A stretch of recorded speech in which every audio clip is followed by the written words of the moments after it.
Good morning, good afternoon, good evening, everybody, depending on where you're joining us from. Welcome to the session today of ISGAP Holocaust and Literature Seminar Series. And today, I'm very privileged to introduce you to our speaker, Professor Subarno Chattarji. Professor Subarno teaches in the University of Delhi. His research continues to focus on literary representations of the Vietnam War, while his first book, Memories of a Lost War, dealt with American poetic responses to the war. His most recent work, The Distant Shores of Freedom, focuses on Vietnamese American memorializations of that conflict. Professor is fascinated by the ways in which this body of immigrant exile writing reconfigures Vietnam from predominantly conservative American points of view while attempting to recuperate specifically South Vietnamese histories. He has also researched on aspects of English studies in India. His areas of research include 19th and 20th century American fiction and poetry, American and Vietnamese representations of the Vietnam-American War and its aftermath, the Vietnamese refugee and immigrant experience in America, and English studies in India. He has several publications, awards, and honors to his credit. Welcome, Professor. The floor is all yours. Thank you, Mehak, and thank you for inviting me to speak in this lecture series, which ISGAP has organized. Since time is short, I will begin with first a set of comments on trauma and representation and where Primo Levi's memoir, If This Is a Man, fits in, and then a few specific points about the memoir itself. The systematic murder of 6 million Jews stands as testimony to the barbarism of Nazi ideology, as well as to the ways in which anti-Semitism led to the annihilation of much of European Jewry. The Holocaust, as we know, is now studied and taught across much of the world. As part of academic study, the Holocaust is perceived as a uniquely traumatic event. And in classic trauma theory, as many of you would be familiar, such as Kathy Garrett's pioneering work, trauma is theorized as an experience that cannot be fully represented as experience per se, because trauma constitutes a fundamental wounding, a tearing apart of the fabric of everyday life. While some traumatic events are sudden, others, like life in concentration camps, represent a continuum of trauma. Every day is traumatic, and the trauma is without respite or the hope of a positive end. The idea that trauma is unrepresentable is also a commonplace in trauma studies. For example, in their 1992 study, Shoshana Feldman and Dori Lobb argue that testimony not only describes and conveys, but is also constituted by an incommensurable gap between the survivor's experience and the language available to relay it. Bearing witness, they say, expresses a truth that remains beyond the witness's comprehension and is only knowable as its unsettling effect on the victim's grasp on reality. In other words, traumatic experiences are beyond representation because they are beyond comprehension as well as apprehension within the linguistic frames which are available to the traumatized. Now, this unknowability thesis is problematic, and it has been subsequently questioned. Just to give you one example, Hannah Meritoja writes that trauma is not necessarily unexperienceable, unsayable, and unknowable. And Primo Levi's memoir, If This Is a Man, offers evidence that trauma not only can be represented, it must be represented. As Levi wrote, the experience of the Auschwitz death camps, and I quote him, conferred a purpose on my life, that of bearing witness so that nothing of the sort would ever happen again. Levi's memoir is an act of witnessing, and it serves as testimony to the horrors of the Holocaust. Now, testimony, again, as you know, is an act of memory, and the authority of testimony is based on the fact that it arises out of first-hand experience. The witness has lived through experiences which they feel compelled to inscribe and share. As readers or listeners, we believe the words of the memoirist as witness because the memoirist establishes a relationship of epistemic trust with the reader. Levi writes in the afterword to If This Is a Man, and again I'm quoting from this afterword, "My need to tell the story was so strong in the camp that I had begun describing my experiences there on the spot, in that German laboratory laden with freezing cold, the war, and vigilant eyes. Those memories burned so intensely inside me that I felt compelled to write as soon as I returned to Italy, and within a few months I wrote If This Is a Man." Feldman and Loeb argue that the Holocaust represents a radical crisis of witnessing. Yet Levi shows us that witnessing is not only possible, but also necessary.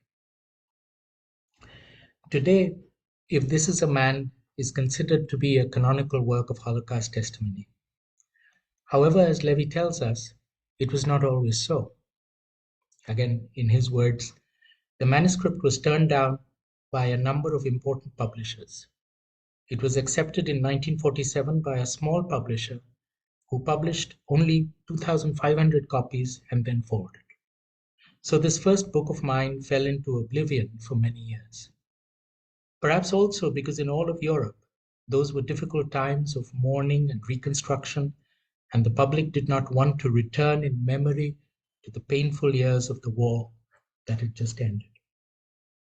This reluctance or refusal to remember was especially acute in Germany, the nation which gave birth to Nazism and its terrors. If This Is a Man was republished in 1958 and has since been translated and read the world over.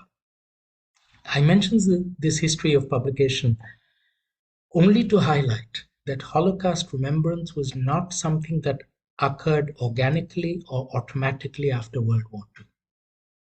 Perpetrators in particular did not wish to remember or acknowledge what they had done. Further, many survivors were silent, either because they felt that people did not wish to hear their trauma, or because they did not quite know how to express it, or because they suffered from what we now call survivor guilt. Levi's memoir is a pioneering work in its refusal to keep silent and in providing a language to express the hitherto unspeakable and unimaginable. The language of If This Is a Man is deliberately calm and quiet. It is stripped of metaphor and exaggeration. It is seemingly devoid of emotion, as if emotions might interfere with clinical observation. But of course, it is seeped with the affective toll of living through the Auschwitz universe. One critic uses the word distilled to describe the linguistic register of If This Is a Man. When asked why he expresses no overt hatred for Germans in his memoir, Levi replied, again I quote Levi, "I believe in reason and in discussion as supreme instruments of progress, and therefore I repress hatred even within myself. I prefer justice. Precisely for this reason, when describing the tragic world of Auschwitz, I have deliberately assumed the calm, sober language of the witness, neither the lamenting tones of the victim, nor the irate voice of someone who seeks revenge." Levi's statement is crucial to our understanding of If This Is a Man as a testimony. As with testimony in a legal framework, Levi sees his work not only as a recollection of personal experiences, but as evidence of genocide. Levi's emphasis on the importance of reason and discussion as supreme instruments of progress are cruelly ironic, given the ways in which reason, technology, and bureaucracy combined to create the killing machine that devastated lives and communities across Europe. Levi will not, however, give up on reason and discussion just because the Nazis twisted them to malevolent ends, and neither will he jettison justice. In his memoir, as well as in his interviews, Levi was very clear about the need for remembering so that responsibility may be clearly apportioned.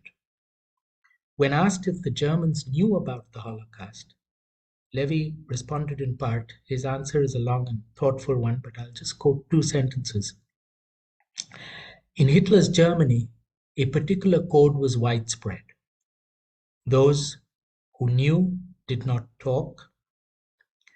Those who did not know did not ask questions. Those who did ask questions received no answers. In this way, the typical German citizen won and defended his ignorance, which seemed to him sufficient justification of his adherence to Nazism. This is a point that Hannah Arendt makes as well in Eichmann in Jerusalem about Nazism and the language game, things not being called by their proper names. For Levi, testimony, remembrance, and justice are interconnected. As he wrote, for some survivors, remembering is a duty. They do not want to forget, and above all, they do not want the world to forget, because they understand that their experiences were not meaningless, that the camps were not an accident, an unforeseen historical happening. We return here to the connection with reason and progress, and as some have argued, the idea that the Holocaust was an expression of technologic rationality at its most demonic. The importance and value of testimony, of the memoir as testimony, lies precisely in this understanding of the context that gave birth to the death camps, along with the need to remember. As Levi wrote, knowing is imperative because what happened could happen again. Conscience can be seduced and obscured again, even our consciences. Okay, I want to turn briefly now to 4 interrelated aspects of the memoir. 1, Levi's understanding of the lager, that is the camp. 2, how the lager warped a normal sense of time. 3, the relationship between time and memory.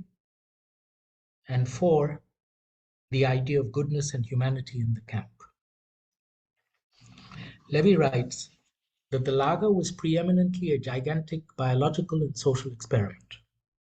Human beings were denied dignity, humanity, and life.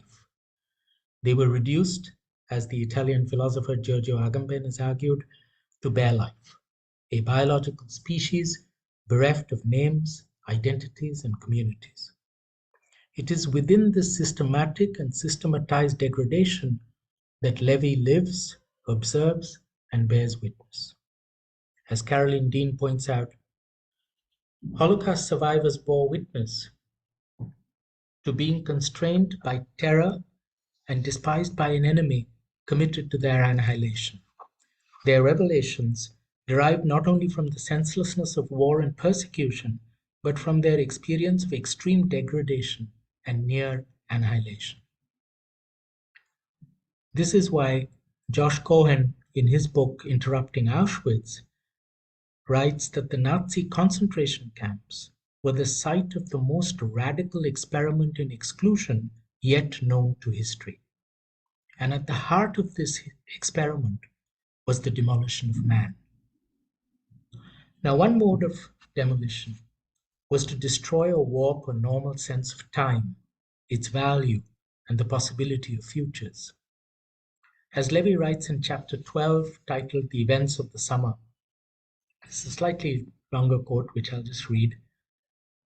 The news heard in the Buna yards of the Allied landing in Normandy, of the Russian offensive, and of the failed attempt against Hitler had given rise to waves of violent but ephemeral hope.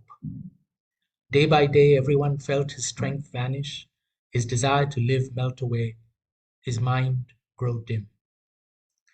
Normandy and Russia were so far away, and the winter so near.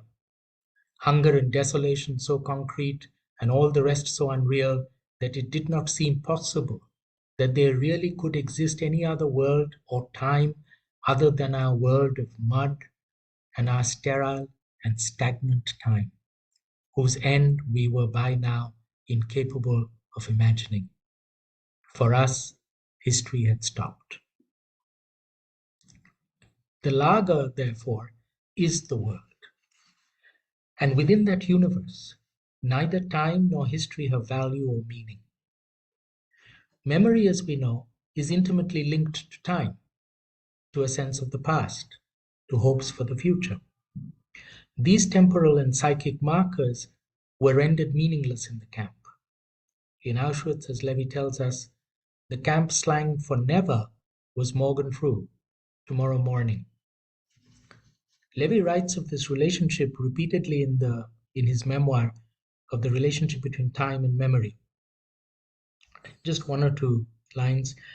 Memory, he says, is a curious instrument.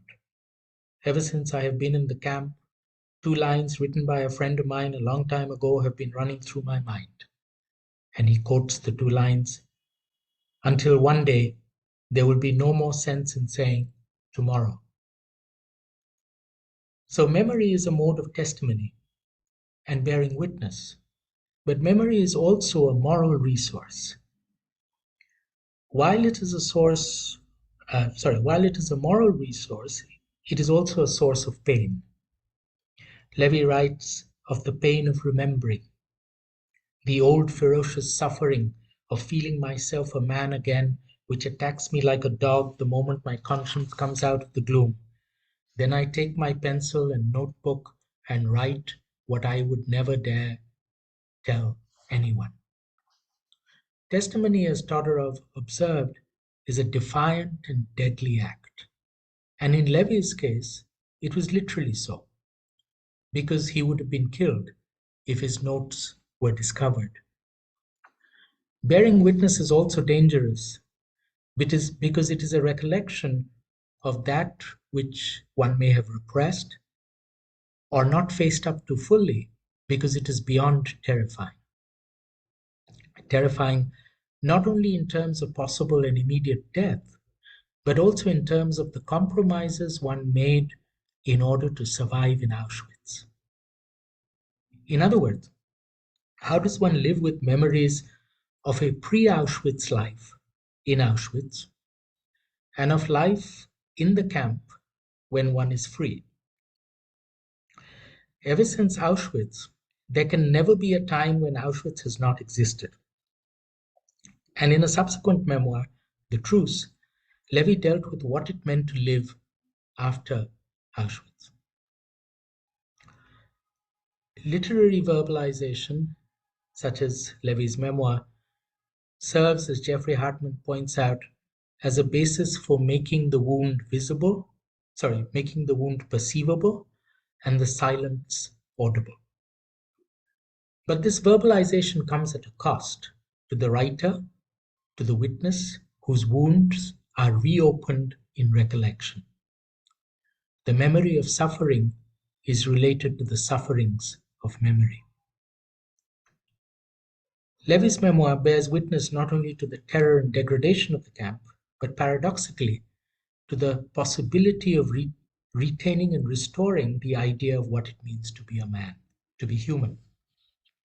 In the chapter titled The Canto of Ulysses, Levi offers a translation from Dante's Divine Comedy to his fellow inmates, Jean and Piccolo. These are the lines he translates. Think of your breed. For brutish ignorance your metal was not made. You were made men to follow after knowledge and excellence. And then he reflects on these lines, as if I also was hearing it for the first time, like the blast of a trumpet, like the voice of God. For a moment, I forget who I am and where I am. This moment of recognition is just one example of what I meant by distilled linguistic registers that may seem devoid of emotion, but are deeply evocative of all that is lost, not just individually, but in terms of a civilizational patrimony. This momentary transfiguration, and it can only be momentary, reminds Levi of a world of imagination, literature, indeed civilization, all of which seems permanently obliterated and perhaps tainted forever by the existence of the camps. There is, however, another example that Levi gives us of humanity in Auschwitz, and that is the figure of Lorenzo. Lorenzo is an Italian civilian worker who, for 6 months, gave Levi bread and rations. He also wrote a postcard for Levi and brought back a reply, which is inconceivable in the context of the camp. For all this, Levi writes, he neither asked for nor accepted any reward because he was good and simple and did not think that one did good for a reward. This is a rare non-transactional relationship in the camp. Lorenzo, therefore, encapsulates an ethical imperative inherent in being human. That is, the recognition that another human being is not a means to an end, but an end in themselves. Reflecting on why he survived Auschwitz, Levi attributes it partly to luck and largely to Lorenzo, and writes, not so much for his material aid as for his having constantly reminded me by his presence, by his natural and plain manner of being good, that there still existed a just world outside our own, something and someone still pure and whole, not corrupt, not savage, extraneous to hatred and terror. Something difficult to define, a remote possibility of good, but for which it was worth surviving. In a dehumanized, violent world of mad hierarchy, Lorenzo, Levi tells us, was a man. His humanity was pure and uncontaminated. He was outside this world of negation. Thanks to Lorenzo, I managed not to forget that I myself was a man. In passing, it is worth noting that Levi's definition of a man is very different from the Nazi valorization of the Übermensch, the Aryan Superman. In contrast, of course, to which the Jews were seen as subhuman, the Untermensch, a separate species masquerading as human. As the noted German jurist and political philosopher Carl Schmitt put it, not every being with a human face is human. In fact, in 1942, the SS published a booklet entitled The Subhuman, the Untermensch, which was all about Jews as less than human creatures. This is the dehumanization, as we know, that enabled the extermination of 6 million Jews. But the Nazi project was not only to exterminate all Jews, it was to humiliate and degrade them before death so that even their dying would be without dignity or humanity, either shot or gassed in their millions, buried in mass graves or cremated and their ashes thrown away. There would be no commemoration of the dead. The Jews would be denied memory as if they had never been. Even if the possibility of good that Lorenzo stands for is remote, it exists, and its existence undermines the Nazi project of reducing Jews to bare life. And in the figure of Lorenzo, time, future, and humanity are restored, even if precariously. Part of the paradox of Lorenzo and Levi's testimony, indeed the testimonies of all Holocaust survivors, is that they exist. Levi asserts the failure of the Nazi project by surviving and remembering. As he wrote in his foreword to the German translation of If This Is a Man in 1961, I am alive and I would like to understand you in order to judge you. Survival and the remembrance of the Holocaust are ethical acts that restore humanity to the Jews. This is a theme that another Holocaust survivor, Robert Antelme, takes up in his book, The Human Race. Antelme was a member of the French resistance. He was deported to Buchenwald in July 1944 and then to Dachau. After the war, he was recognized by François Mitterrand and who taken to Paris. Antelme writes that the horrors of the camp, which include, he says, darkness, absolute lack of any kind of landmark, solitude, unending oppression, slow annihilation, confer on those who undergo those horrors an ultimate sense of belonging to the human race. So the systematic industrialization of death, the intimacy with suffering, fails to corrode the possibilities of being human. In Auschwitz, Levi sees the Musalmaner as the drowned, an anonymous mass devoid of the will to live, the divine spark dead in them, as he says. They are the products of experiments in abjection perfected by the Nazis. Yet, as Josh Cohen argues, this descent into the mute anonymity of suffering in attesting to human destruction discloses simultaneously the indestructibility of the human. This is why Levi perceived the dead to be the real witnesses of the Holocaust, those who had looked into the mouth of the Gorgon never to return. It is this paradox and hope that Lorenzo represents, and it is this indestructibility of the human that is expressed and embodied in Primo Levi's memoir. In his essay, Education After Auschwitz, Adorno wrote, "The single genuine power standing against the principle of Auschwitz is autonomy, if I may use the Kantian expression, the power of reflection, of self-determination, of not cooperating." Levi's memoir, If This Is a Man, is one such mode of reflection and self-determination. Having survived the lager, he bears witness to its barbarity, and in bearing witness, he restores his autonomy and his humanity. Thank you.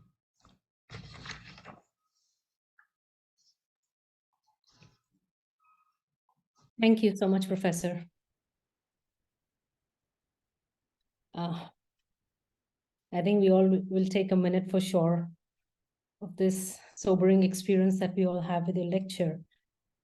Professor, I want to begin with something that reminded me when I read Primo Levi. Upon his immediate return from the camp, he often compares himself with Coleridge's Ancient Mariner.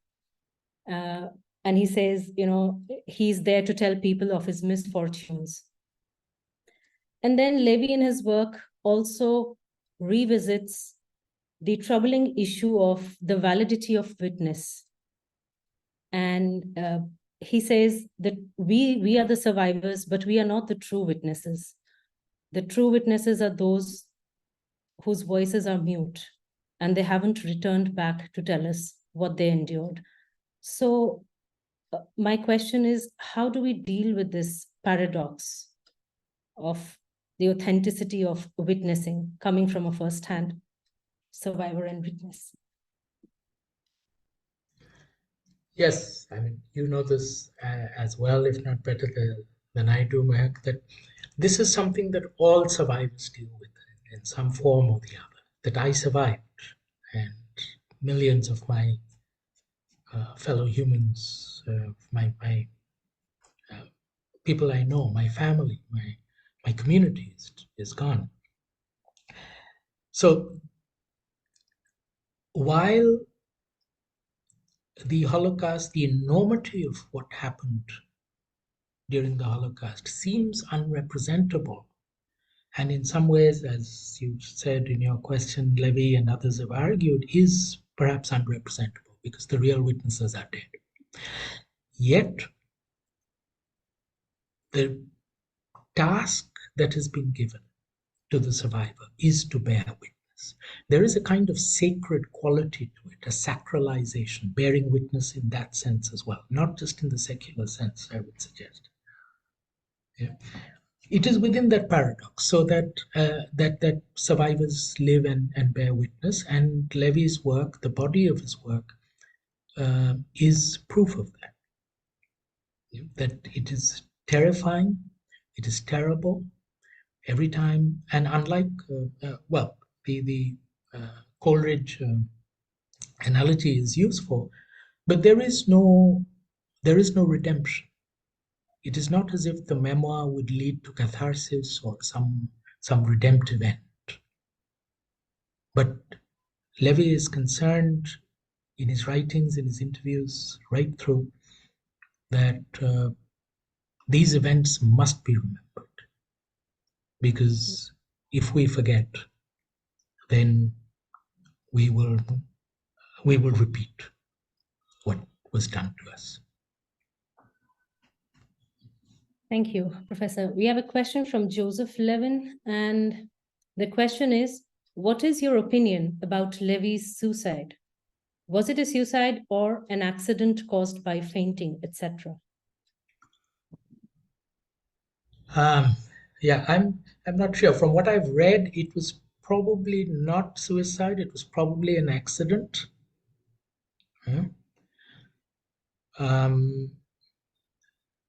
Although some have suggested that it would not be surprising at all if it was suicide, simply because how does, I mean, the question that I raised only in passing, how does one live with the memory of the camps, of having survived the camps? Yeah.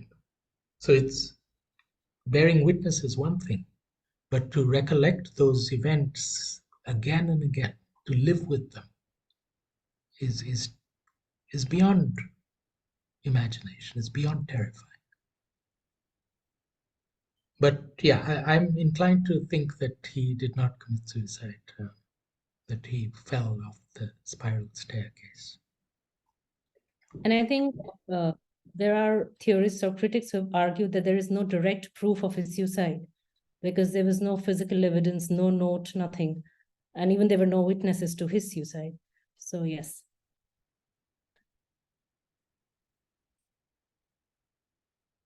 Right. Please feel free to unmute yourself if you can to ask questions to our speaker.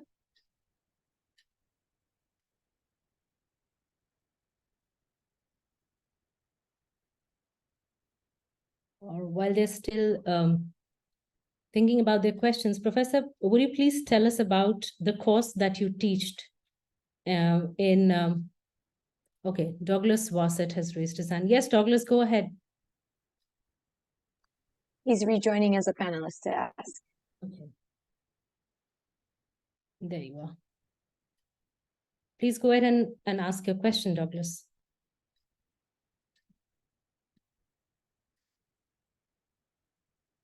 Okay, I just want to know, did he ever give any interviews while he was alive? Was he interviewed?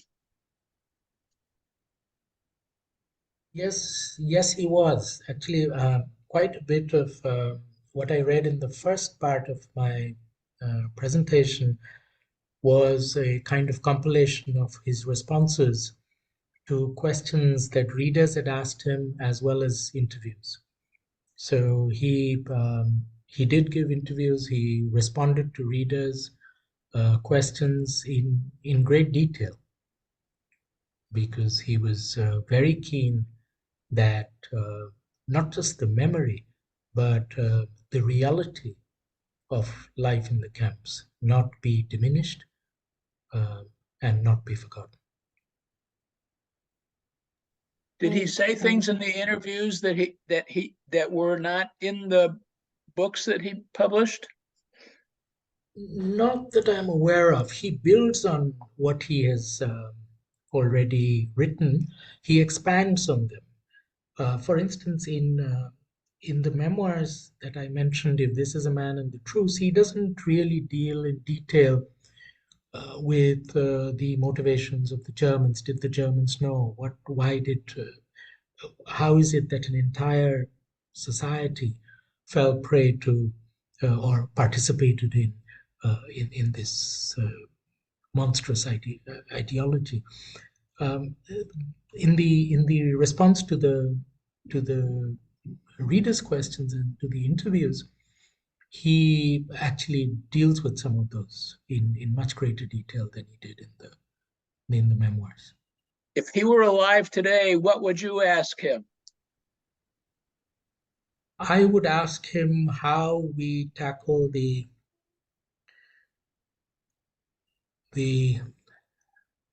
violent anti-Semitism that has overtaken the world. I don't know if he how he would answer that, but he lived through it. So that's the first question I would ask. Thank you. And I Thank you. just posted in the chat box something that might be of interest to you, Douglas. It's regarding his interview and the questions he was asked about Auschwitz. And Professor, there is another question from Lorraine, and the question is, are you concerned about so much Holocaust fiction that has come out in the past few years? Not really. I've dealt primarily with the so-called, I mean, what we understand as now what is classic Holocaust writing. So not recent Holocaust fiction. No. But if you can suggest some which I can read, I'd love to. So that brings us to the next question. It's from Sol. Levy's autobiography, The Periodic Table, is also a powerful memoir. He classified his experiences at Auschwitz like the elements of the periodic table. So yes, absolutely. So good to see you. I'm glad you're here. Yes, and of course, as you know, as we all know, that was his training. He was a chemist, and that is what, in a way, partly saves his life in Auschwitz, where in the interview with Dr. Panwitz. So yes, that need for a kind of, if you will, a taxonomy of the barbarism that had been inflicted on the Jews of Europe, but to retrieve that from the dehumanizing that the Nazis had perpetrated. Yeah. So absolutely, yeah. The periodic table, in fact, that's the word distilled. It comes from the periodic table. Thank you, Saul. Harismita, please go ahead and unmute your microphone and ask your question. Hello, good evening. Thank you so much. Thank you for your wonderful talks. It's always wonderful to hear you speak. I've been thinking about this phrasing that I think either you used it or a critic used it, the idea of distilled linguistic registers. I was fascinated by this idea of the calm, collected, almost neutral in his observation witness. I would imagine, I mean, I can only imagine that there are all these feelings, right, of being a victim, of wanting vengeance, of lamentation, rage, and so on. And I was wondering where, if at all, these feelings and these kind of emotional responses may find place in the process of recollection and writing. Is it in writing? Is it elsewhere? Do you find it located elsewhere? Just sort of the thing you said just before this about dehumanization. I'd finished writing out my question and I realized, to me at least, the idea of the emotionless victim also seems, or the emotionless, almost pest that must be exterminated, also seems like an act of dehumanization, the act of divorcing feeling from experience. And I was just wondering what you thought about that. Yeah. Yes. Yeah. Well, two or three things. One is Levy deliberately adopts this language of seeming neutrality. And I say seeming because there is, I mean, you've read the work, so you know that there is no neutrality there. But, and if it fell into neutrality or passivity, then it would be, as you are rightly suggesting, part of a return to a kind of victimhood. But Levy doesn't do that. Yeah? The language is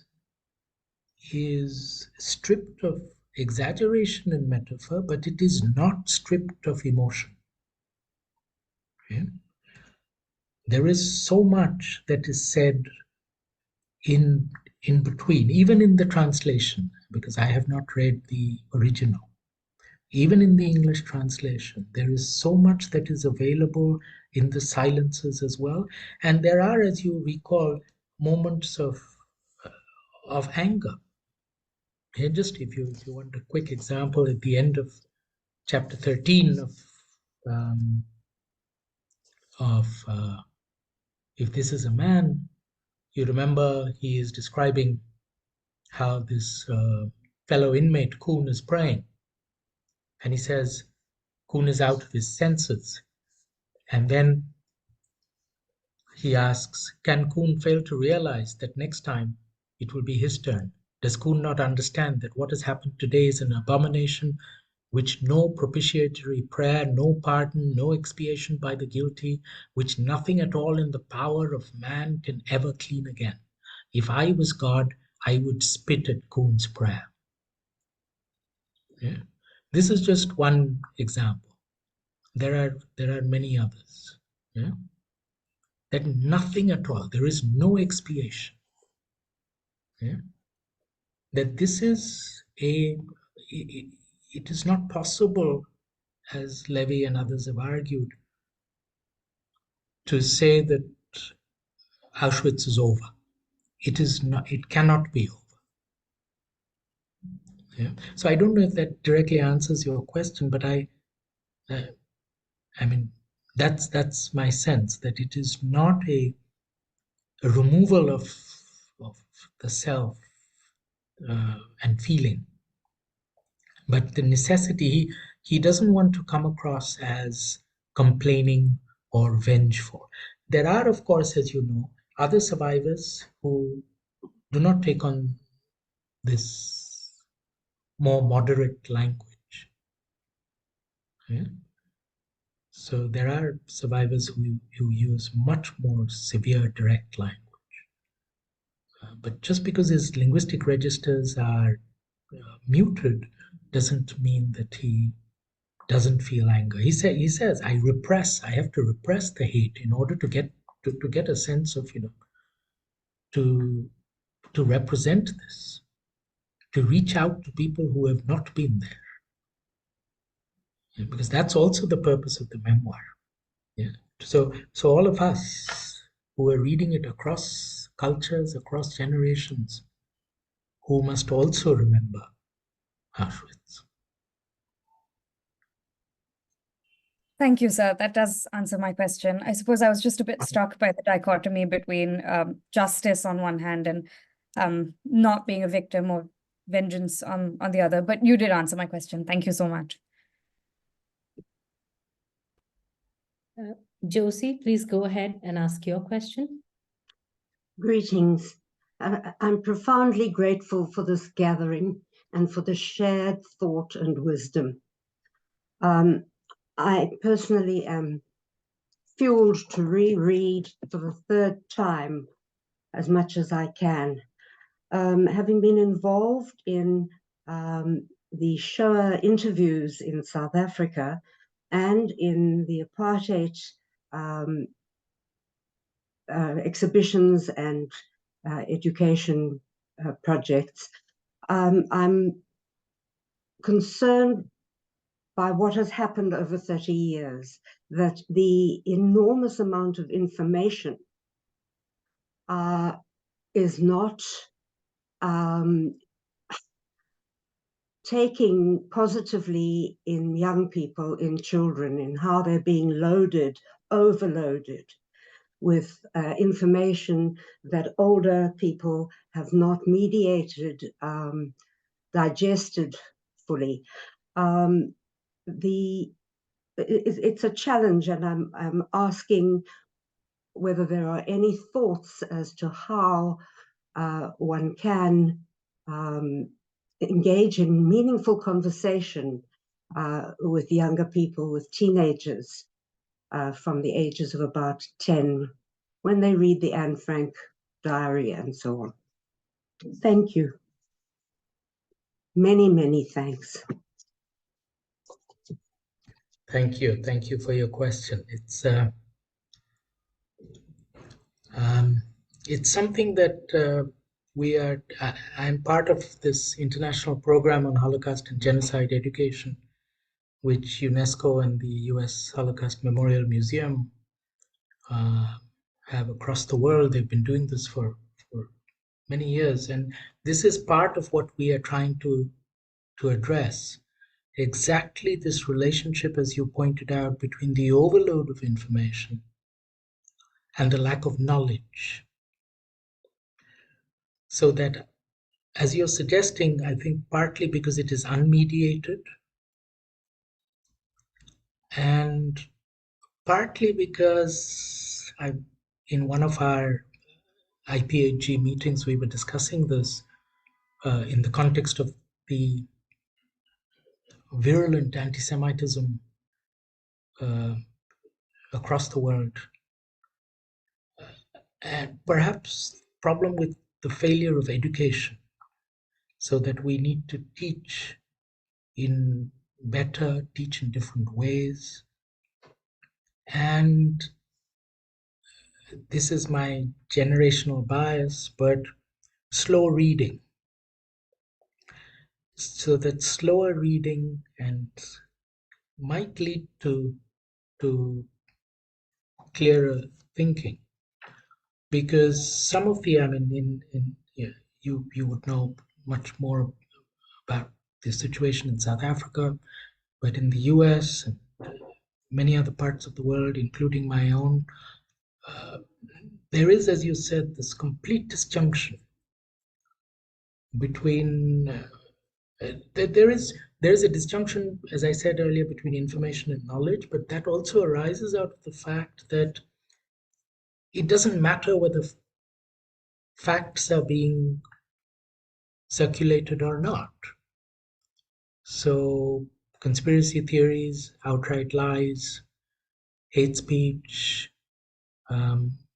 This happened, of course, in 1930s Europe, so you didn't need social media, but social media makes it much easier. And the volume of information is frightening. So I'm afraid I don't have an answer to your question. I agree with you, and I think that it is something that we need to continually think about. And I think, I don't know, I'm assuming that these sessions such as these are widely available. I hope they are. The kind of work that ISGAP does to think about the history of the Holocaust, to think about contemporary anti-Semitism, I think would help. We cannot give up. Please. I think, yes, yeah. Please go ahead, Josie. Thank you for letting me come in again. In the circumstances in which I have been part of, or the confrontations where conflict has arisen, or directly associated to, in South Africa, in a private school, in newly multiracial context, a letter appeared on a young 12-year-old's desk that all Jews must die. This completely threw the school, the governing body, and the principal, all notable progressives, into chaos, and everybody running around and making apologies and so on. The children, in fact, handled it better than the adults, than the teachers, than their parents, and the governing body. And the first they sent the child who'd owned up. They didn't talk to her. It was holiday time, and they didn't talk to her for a period. And then they reincorporated her. The parents came forward to each other and said that they would have liked the principal to have meetings of mothers, particularly, to discuss what had happened and talk about it. There was, along with the bullying in government schools, active bullying, there was no uptake from the teachers or the principals or the governing bodies of the schools. In Canada, a young child of a Jewish and Christian Muslim mixed marriage at the family. It was his turn to talk about a book at school, and he talked about the book Mouse and was attacked by the Jewish children in the class for being anti-Semitic. That Mouse is a cartoon book, people may know it. Written by the son of a Holocaust survivor, drawn up. And again, the adults didn't pick it up. The teachers, everybody knew about it, but nobody picked this up. The child concerned said, I come from a family that's Jewish. And it settled down, but it's not settled down. It's an open wound. It's not covered because of the failure of us. I don't think that contributes. That was a bit of a event. No, I think that's important. I think this is, I've been following what is happening in the US since October 7th. And it is the failure of, if we say it is the failure of education, it is the failure of the university presidents and teachers and so on, who are unable to enable conversations and to shut down hate speech. So in the name of free speech, there's a lot which is going on, which is unacceptable.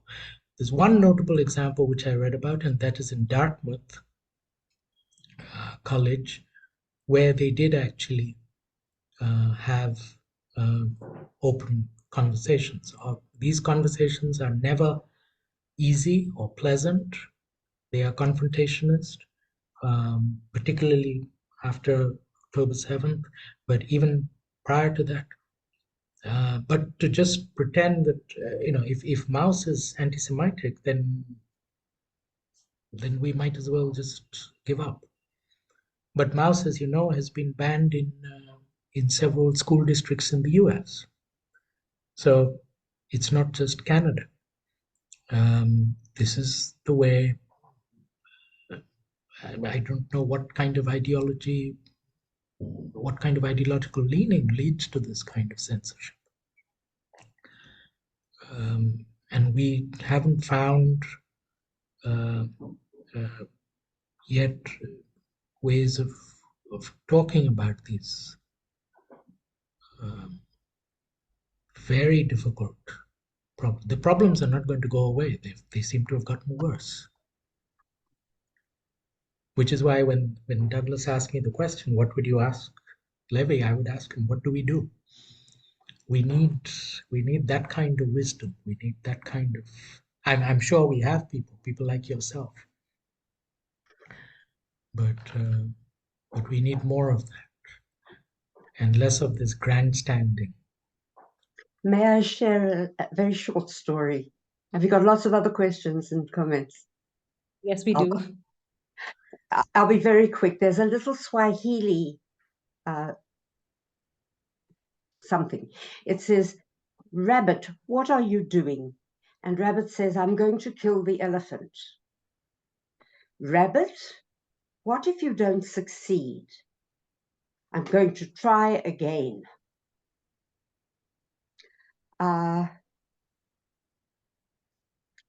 Another way, other ways. Never stop.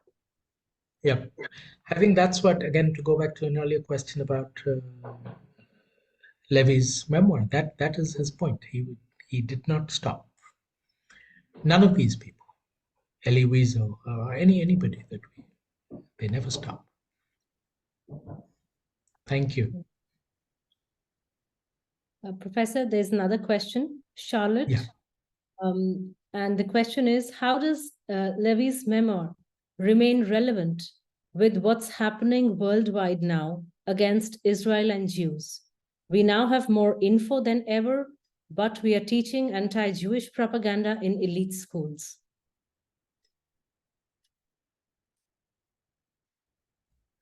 Indeed. I think that the second, to deal with the second part first, we are teaching anti-Jewish propaganda. We are not distinguishing enough. We need clarity. We need the kind of clarity that people like Levy had. And that is why I think, to answer your first question, Levy is even more relevant today, or as relevant as he was when this book was first published, so that we are able to call out anti-Semitism and other kinds of hate speech when it occurs. The fact that, to go back to that point about elite schools, the fact that this has happened in elite universities in the US is particularly, I think, shocking.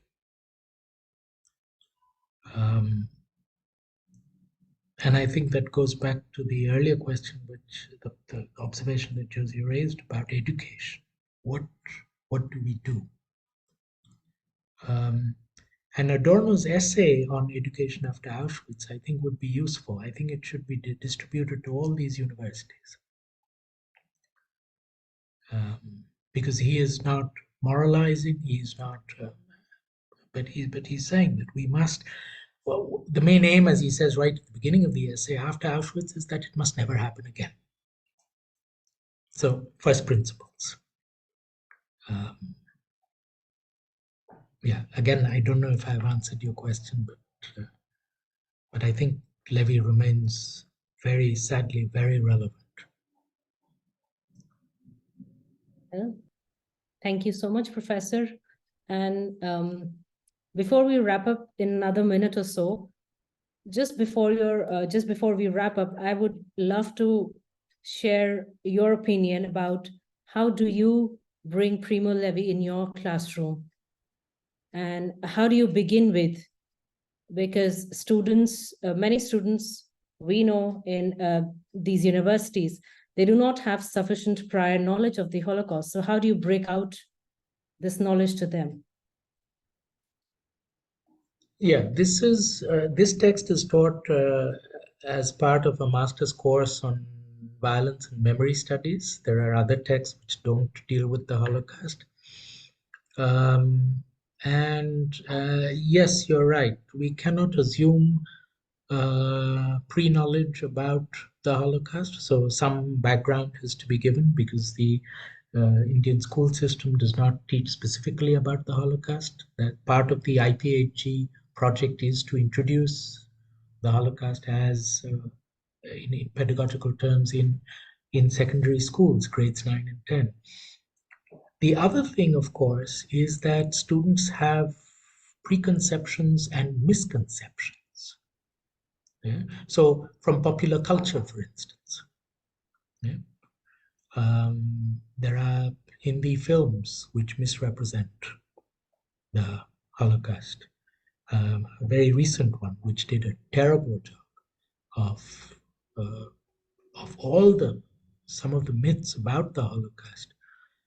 So we need to work against that, and also to what I try to do, and what this IPHG project we are hoping to do, is to show one of the things in India, of course, is that this happened far away, and it happened long ago. And part of the idea is to show that it was not far away. I mean, spatially, yes, but not as far away as it might seem. And it is not long ago. It has contemporary relevance. Yeah. There are studies. There's a book called Hitler in India by Vaibhav Purandhare, where he takes up some of the problematic responses by Indian leaders in the 1930s and 40s to Nazism. So this is basically part of what I do. I think something came up in the chat. Yeah, I think Josie has another question. She says, have Hmm. stories based on Primo Levi's stories been compiled, which could be used in conversations with younger people? I don't know. I'm afraid I'm not aware. Mehak, would you know, or anybody in the group? Because I am not aware of this. And I think that it would help, yeah, because not everybody might, in the first instance, particularly in secondary school, be able to read if this is a man or the truth, etc. But yeah, it would be definitely worth thinking about. I don't know about any compilation, but I'm also a part of Holocaust storytelling. And we take snippets out of memoirs and then we present it as if we are that speaker or the writer. So that helps, and we have these teenage groups as audience, and it helps them to relate to the event and the story. So yes, I'm not aware of the compilation, but these Holocaust storytelling groups that I'm part of is doing quite well. All right. So is the storytelling for children or young adults, or? Yes, Professor, it's for children and young adults. So it differs. I mean, there is this organization called Teach the Shoah, of which I'm a part of. Okay. We do have like different groups of audience, and we have different stories. So the stories of justice, for example, we have a different audience group for that. And for Holocaust, we have a different group. But the average would be children and young adults. So that is going like very well down with them. I think this has been a wonderful discussion as well. Thank you so much, Professor, for your talk and for the wonderful discussion that we had. Please join us in our next lecture. It's on 18th of December, and our speaker would be Professor David Patterson, and he's going to speak on Elie Wiesel's Night.